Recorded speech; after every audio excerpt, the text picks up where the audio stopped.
Welcome back to my channel. Hari ni kita nak unboxing ni. Kita beli ni dekat DIY. Murah je, RM2. Saya punya. Afi nak yang ni.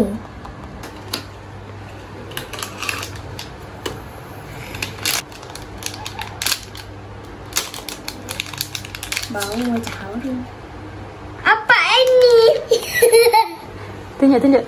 Berotot. Tunjuk dapat yang mana? Kok mula dapatnya ini? Dapat yellow. Kita unboxing lagi satu kotak. Dia dulu lah. Okey, Ica dulu.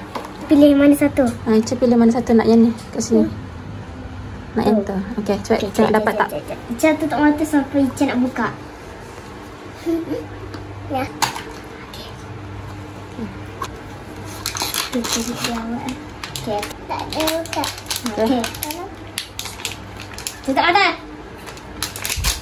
Okey. Weh. Tengok, tunjuk. Semoga aku dapat warna pink. Mana pink? Afi bontot dia. Pink dia macam Afi bontot dia. Kakak bontot dia. Afi bontot dia. Besar. Macam dia. Ni baby dia. Yang dia tak suka pakai baju. Ni bontot dia.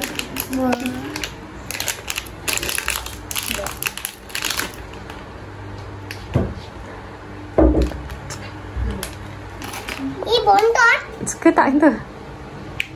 Ica suka. Cantik. Ica suka. Cantik lah. Apaan ini? Kayak gini. Cantik banget ini. Bukanlah. Ini bukan ni.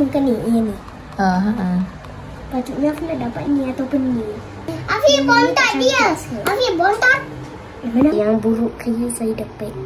Afi bontot. Mana Ica? Ica punya. Bontot.